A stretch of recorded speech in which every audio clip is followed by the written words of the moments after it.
Subscribe कीजिए हमारे channel को और बेल आइकन को प्रेस करके ऑल सेलेक्ट कर ले हमारे लेटेस्ट वीडियो हर रोज देखने के। नमस्कार दोस्तों, जय माता दी, जय भोलेनाथ।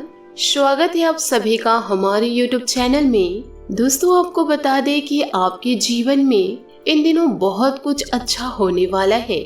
आपके घर दोस्तों नाग देवता बनकर पधारने वाले हैं। बस दोस्तों, आपको कुछ सावधानी इन दिनों रखनी होगी। इस वीडियो में दोस्तों हम आपको कुछ ऐसी जानकारी देंगे जिससे आपकी किस्मत 100% बदल जाएगी। और दोस्तों, आज रात 4:30 बजे के बाद यह देवता आपके घर प्रवेश करने वाले हैं। यह कोई सामान्य नहीं है, बहुत ही दैविक शक्ति रहेगी। इन्हें नाराज करने की भूल बिल्कुल भी मत कीजिएगा। कई बार दोस्तों हम जाने अनजाने में लोगों को अपमानित करके अपने घर से ही भगा देते हैं, यो कहे आंगन से ही भगा देते हैं। साथ ही हमारे घर में घुसने वाले जीव जंतुओं को भी मार देते हैं।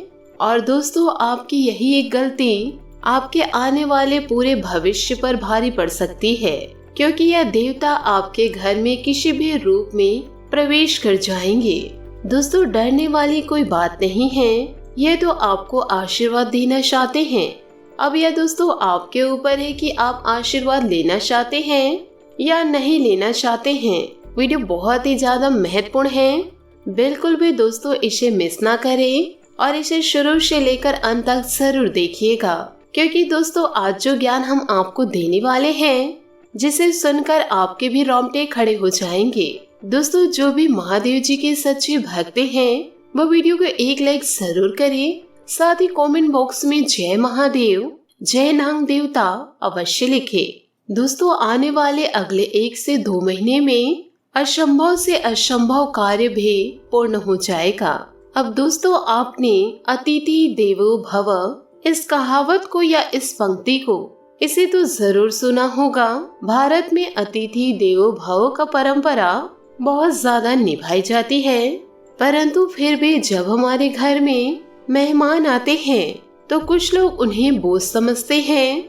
मन ही मन यह सोचते हैं कि यहाँ से यह कब जाएंगे या उठे, यो कहिए जाए तो हम कुछ अच्छा खाए। परंतु अगर कोई देवता आपके घर में मेहमान बनकर घुस गए, दोस्तों वह किसी भी रूप में आ सकते हैं। और यदि आपने उन्हें भगा दिया या उनसे बुरा व्यवहार किया, यो कहे आप उनका अपमानित कर दिए, तो दोस्तों फिर आप सोच लीजिए आपकी जिंदगी का क्या हाल होगा। इसलिए तो दोस्तों कहा गया है अतिथि देवो भव, यानी कि हमारे दर पर आया हुआ अतिथि हमारे लिए देव के समान होता है। और यही देवता दोस्तों अब आपके घर में प्रवेश करने वाले हैं। तो दोस्तों आपको उन्हें नाराज नहीं करना है। हमें तो दोस्तों हर मेहमानों की पूजा करनी है, चाहे वो बहुत बड़े से बड़ा क्यों ना हो और छोटे से छोटा क्यों ना हो। अगर हम उनकी पूजा करेंगे तभी तो ईश्वर हमें आशीर्वाद देंगे। किंतु द्वार पर आए मेहमानों का इतना आदर सम्मान करे तो ईश्वर कहते हैं जब मैं इनके द्वार पर जब जाऊंगा तो कितना कल्याण होगा। तो इसे देखकर दोस्तों भगवान आपके द्वार पर किसी भी रूप में आ सकते हैं, इस बात में कोई भी दराई नहीं है। इसीलिए दर पर आए मांगने वालों की, दर पर आए याचक की, यो कहे घर पर आए मेहमानों की कभी भी बुराई व अपमान नहीं करनी है। उनके खिलाफ मन में कभी द्वेष या गलत भावना उत्पन्न नहीं होने देना है। साथ ही हमें इस चीज का ध्यान रखना है कि हमें जीवन काल में आगे बढ़ना है, उनकी सहायता करने के लिए, यो कहे उनका नमन करने के लिए, क्योंकि यही आपका सूत्रधार साबित होगा। इस बात को हमेशा आप ध्यान रखिएगा व जीवन में लागू जरूर कीजिएगा। साथ ही दोस्तों आपको बता दें कि बहुत सारे ऐसे लोग हैं जो जीव जंतु से बहुत ज्यादा डरते हैं। देखिए, हर प्राणी में परमात्मा का वास है।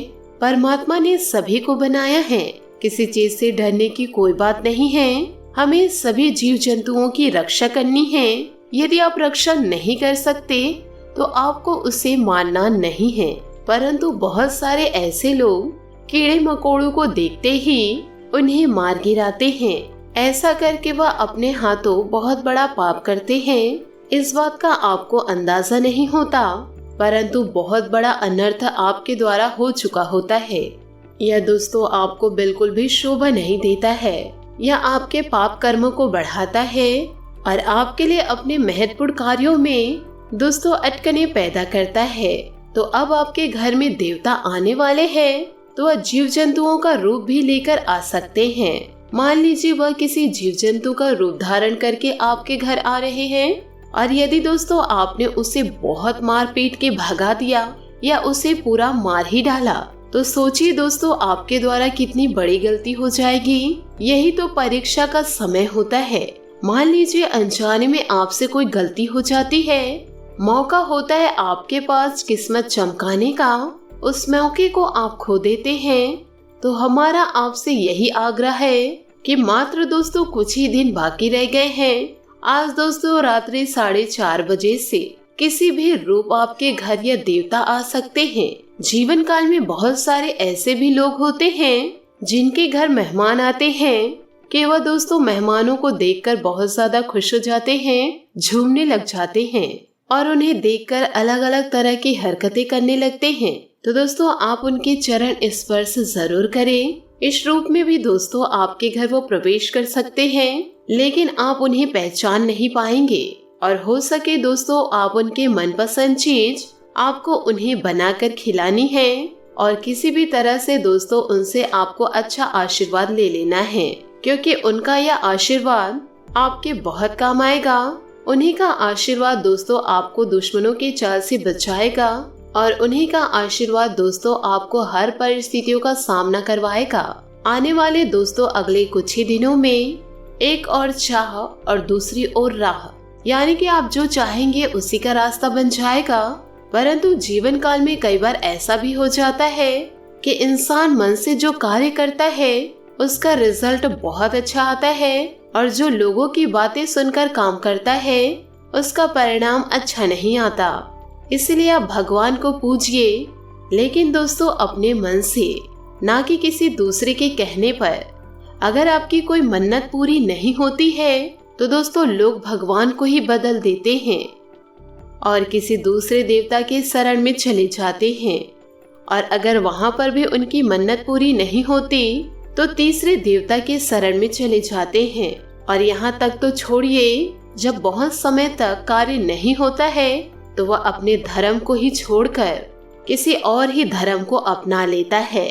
मानव इतना गिर चुका है कि उन्हें सिर्फ अपना काम करवाना है, तभी वह उन भगवानों को मानेंगे। दोस्तों देखिए, एक उदाहरण के तौर पर बहुत ही ज्यादा गहरी बात बताने वाली हूँ, दोस्तों कान लगाकर सुनिएगा। मान लीजिए दोस्तों, यदि आप एक कुआं खोद रहे हैं, आपने उसे थोड़ा सा खोदा और उससे पानी नहीं आया तो आप दूसरा कुआं खोदने लग गए। उससे भी आपने थोड़ा खोदा, दूसरे में भी पानी नहीं आया। फिर ऐसे कर कर के दोस्तों आपने तीसरा, चौथा, पांचवा कुआं खोदने लग गए। यूं कहे इसी तरह आप कुआं खोदते गए और किसी में भी पानी नहीं आया। दोस्तों पानी नहीं आने का कारण क्या था कि आपने सब कुएं को थोड़ा थोड़ा खोदा। अगर आप एक ही कुएं को लंबा व लगातार खोदते जाते तो 100% दोस्तों गारंटी थी कि उससे पानी अवश्य आता। उसी प्रकार आप अलग अलग ईश्वर को पूजने की गलती मत कीजिए व ईश्वर को दोष देना भूल जाइए। चाहे दोस्तों आपका काम बन रहा है या नहीं बन रहा है, किसी एक ही देवता के भक्ति में लीन रहिए। अगर आपके महादेव की बन रही है तो महादेव के भक्त तो महादेव की भक्ति में लीन रहिए। कृष्ण जी से बन रही है तो कृष्ण जी की भक्ति में लीन रहिए। माता रानी से बन रहे तो माता रानी की भक्ति में लीन रहिए। लेकिन दोस्तों आप भक्ति में बदलाव मत कीजिए, किसी एक ही भक्ति को अपनाइए, क्योंकि हम सब एक ही हैं, कोई अलग नहीं है। जीवन काल में आपका काम जरूर बनेगा, लेकिन आपको एक ही कुएं को गहरा खोदना पड़ेगा, क्योंकि दोस्तों भगवान एक ही हैं, किंतु उनके रूप अनेकों हैं। जैसे कि दोस्तों हमने आपको बताया कि यह देवता आपके घर में किसी भी रूप दस्तक दे सकते हैं। अगर आप सामान्य आंखों से उन्हें नहीं देख पाए तो यह दोस्तों दूसरी बात है, लेकिन दोस्तों किसी का रूप धारण करके आपके द्वार पर आते हैं तो चाहे कोई भी आ जाए, मांगने वाला ही क्यों ना हो, सफाई कर्मी क्यों ना हो या आपके घर के कर्मचारी क्यों ना हो, तो उसे दोस्तों दिल से कुछ देना है, यूँ कहे उनका सम्मान करना है और प्यार भरे दो बोल बोलने हैं। दोस्तों जीवन काल में अपने कर्मों को सुधारते रहना है, क्योंकि हमें इस जीवन मरण की दुनिया में यूँ कहे इस चक्र में नहीं फंसना। हमें तो भव सागर पार करना है और वह भव सागर पार होगा दोस्तों सच्ची मर्यादा के साथ, आत्मसम्मान के साथ, ईमानदारी के साथ, सत्यता के साथ और हमेशा सही व्यवहारिक के साथ। दोस्तों अब जिंदगी में यह नियम बना लीजिए कि सभी लोगों से प्यार से रहेंगे, सभी से प्यार से बात करेंगे, तो ये दुश्मन क्यों ना आपके द्वार पर आ जाए तो हमें उनका सम्मान ही करना है। और यदि दोस्तों वीडियो अच्छी लगी हो तो इसे शेयर जरूर कीजिएगा, साथ ही परिवारजनों के साथ इसे साझा करिएगा। आज के लिए बहुत बहुत धन्यवाद। मिलते हैं अगली वीडियो में। आपका दिन शुभ हो, मंगलमय हो। जय श्री काशी विश्वनाथ, जय महादेव।